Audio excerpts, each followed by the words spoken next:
Hi, this is Josh Bycer from GameWisdom.com. Hope you enjoyed this critical thought, a detailed discussion on game design, and be sure to subscribe and you can pitch future critical thought topics. Alright, for today's critical thought, we have a good one. We're going to be talking about the topic of asymmetrical design and bounds, something I'm sure will only take us about 3 minutes to go through. Now, asymmetrical design is pretty much high level or expert level game design.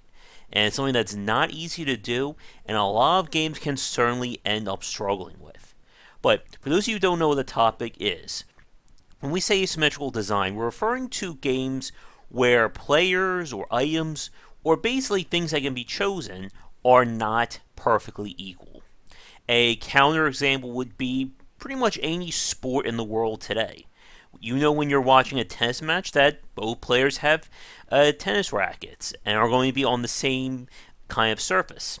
When you're watching football, two teams of the same number of players, same number of roles, and stuff like that.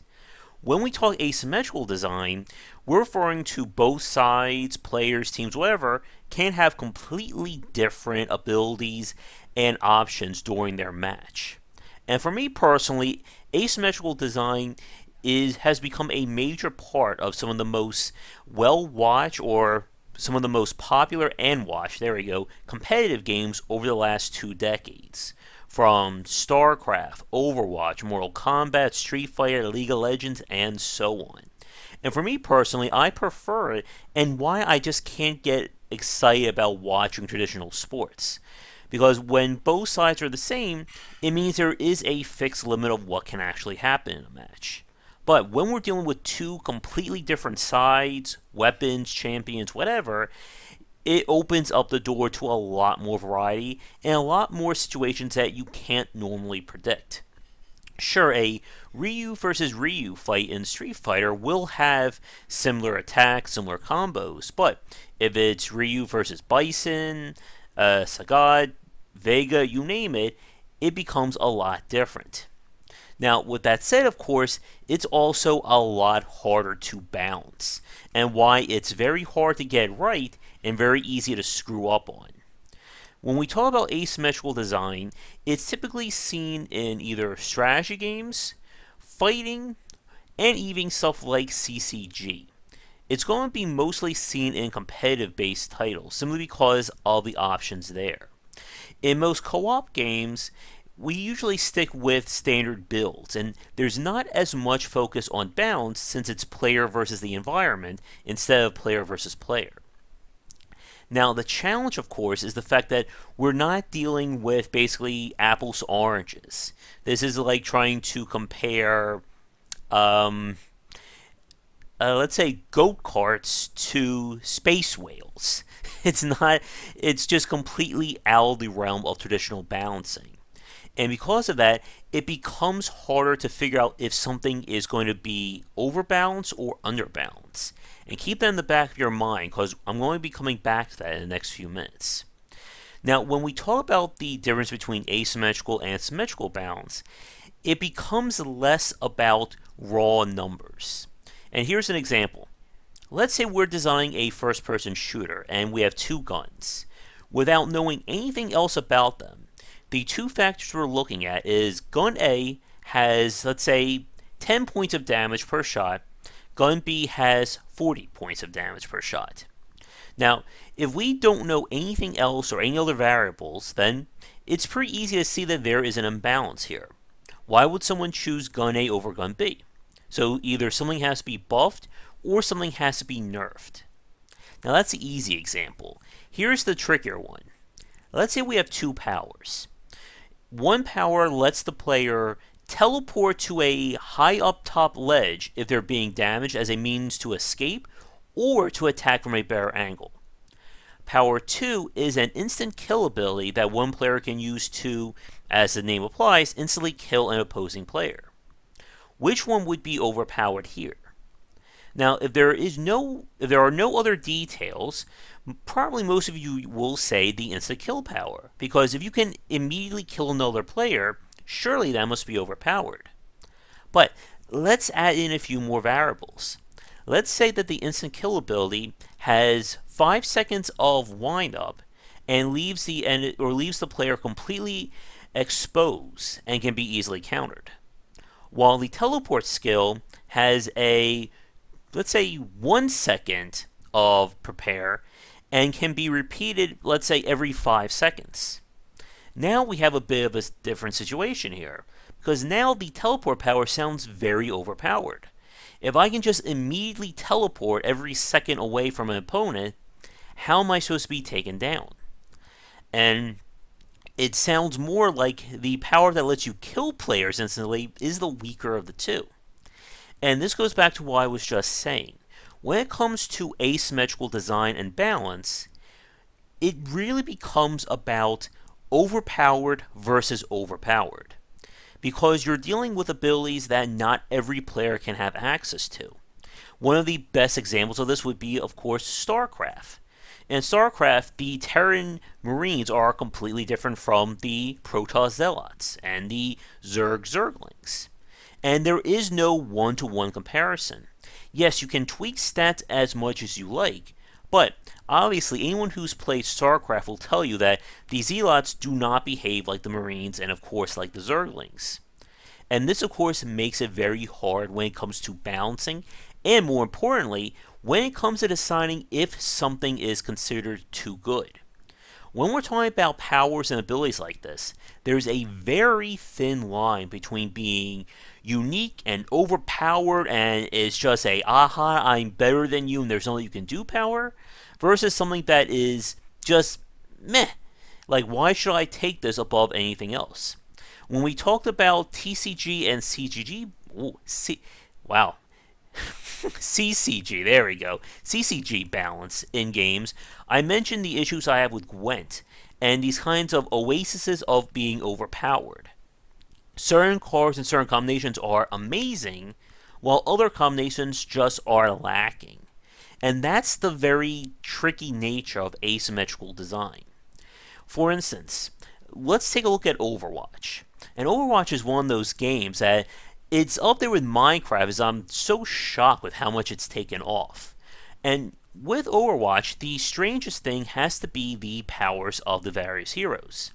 Because in a lesser developer's hands or a lesser quality game, Overwatch would be completely broken, I think.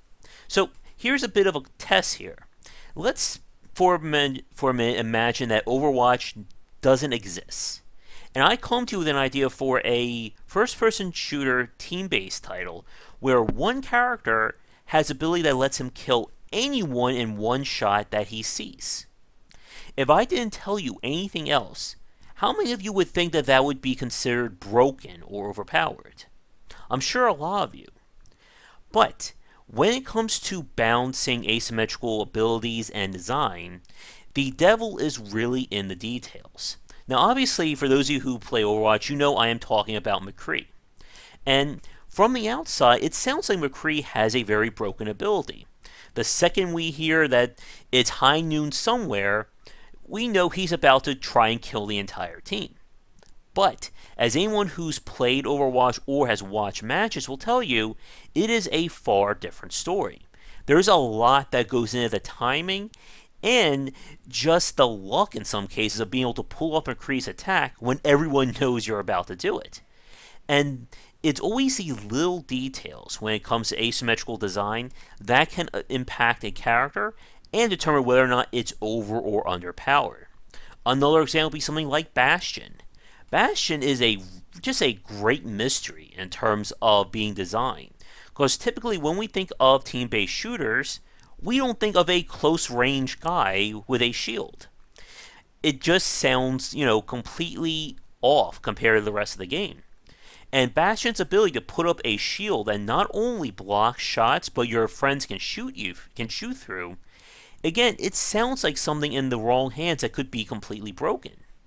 But Blizzard, of course, has done playtesting after playtesting when it comes to trying to figure out how to design and balance these characters. And as I said a few minutes ago, when it comes to asymmetrical design, it is about being overpowered.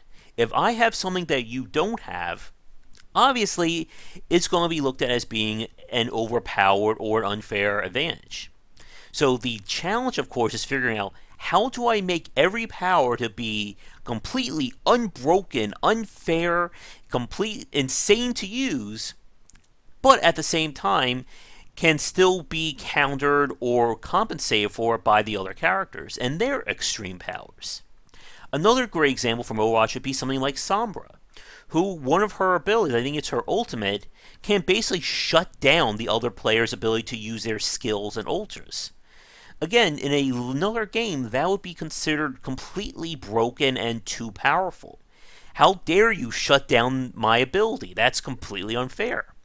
But again, how it's balanced and how the other characters can compensate or get around it helps to even things out.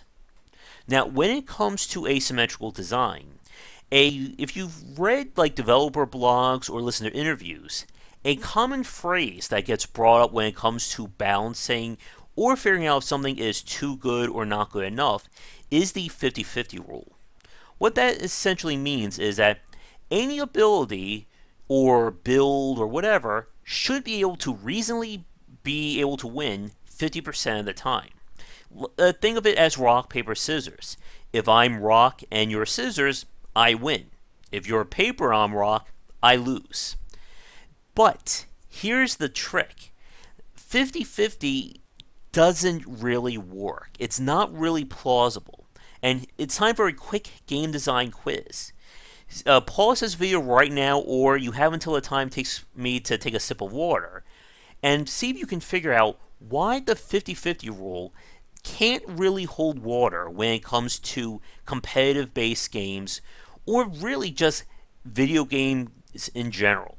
So, I'm going to take a sip, you can pause the video, and see if you can come up with the answer. Alright. The answer has to do with the player's ability and what it means to play this game. If we're playing a game where basically things are decided before we even start playing, before the first card gets put down in a CCG, the first punch gets thrown in a fighting game, the first bullet gets shot in a first-person shooter, if because you picked X or Y determines the entire match, then what's the point of playing it? Again, going back to the rock, paper, scissors example, if I pick rock and I know immediately that if you pick paper, I'm going to lose, why should I play the next 10 to 15 minutes of a match? But here's the other side of it. How much should player skill basically impact the asymmetrical design? If I am the best damn player in the world and I have rock and you have paper, should I be able to win? At what skill margin should skill overcome the abstracted design? The top 1,000 players? Top 500? 100? 10? It's not an easy answer. And for those of you watching this, what do you think about that? Should skill be able to overcome asymmetrical or abstracted design? And if it can, what's the limit? I've used this example before, but in the game Albatross 18, now this is more about a monetization side, but the point still stands. This was a free-to-play golf game, arcade golf like the Hot Shot series. And in the game, you can buy gear using either in-game currency or premium currency. And of course, the in-game gear lets you hit the ball more accurately, lets you hit it further, and stuff like that. And while a great player can certainly make things up in the short game, if you're hitting the ball, let's say 400 plus yards ahead of me, then it's going to be a lot easier for you to get lower shots. And that would be a case where at some point, skill is not enough. Now, getting back to the topic of asymmetrical design, again, this is why the 50-50 rule is so difficult to properly balance. And here is kind of the lesson for today when it comes to asymmetrical design. It is all but impossible to perfectly balance something. Because again, we're dealing with things that aren't even. Going back to Overwatch, for instance. On paper, how can you decide if, let's say, Roadhog's grapple ability is more overpowered than McCree's flashbang ability? or Bastion's turn ability, and so on. It's, again, on paper, we just look at raw numbers. It's all but impossible. And one of the most important elements of asymmetrical balance is playtesting. Playtesting, playtesting, playtesting. I know I just said that a lot. But you need as many eyes on these designs and these gameplay systems that you can in order to see what's going on. There is a video by, I think, the Overwatch designer Jeff Kaplan, I want to say, where he talked about how they try to balance the characters' abilities based on the numbers, based on player expectations, and based on their own thoughts. Because you may think that something is completely overpowered and amazing and broken, but if no one plays it or no one thinks it is, then your opinion is kind of moot. And of course, vice versa.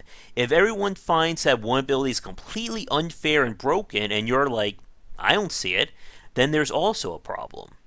At the end of the day, both sides have to be happy. Or, I'm sorry, in this case, three sides have to be happy. The designer, the person using the ability, and the person getting hit by it.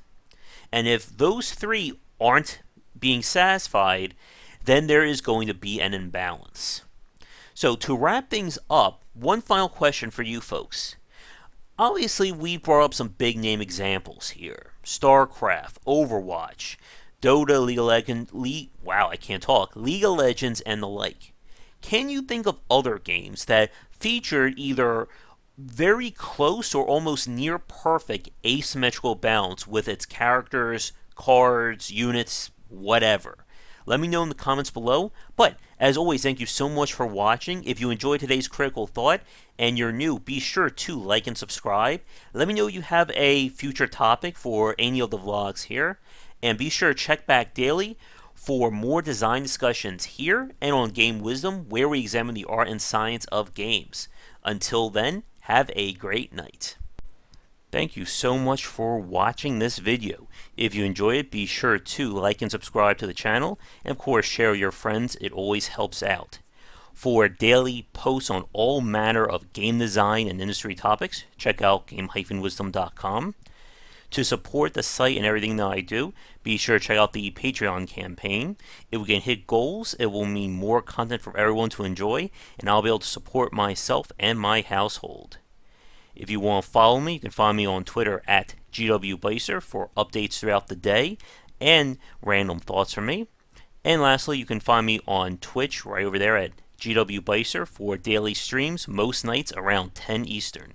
Thanks again for watching the video, and be sure to check out more great content coming to the Game Wisdom channel real soon.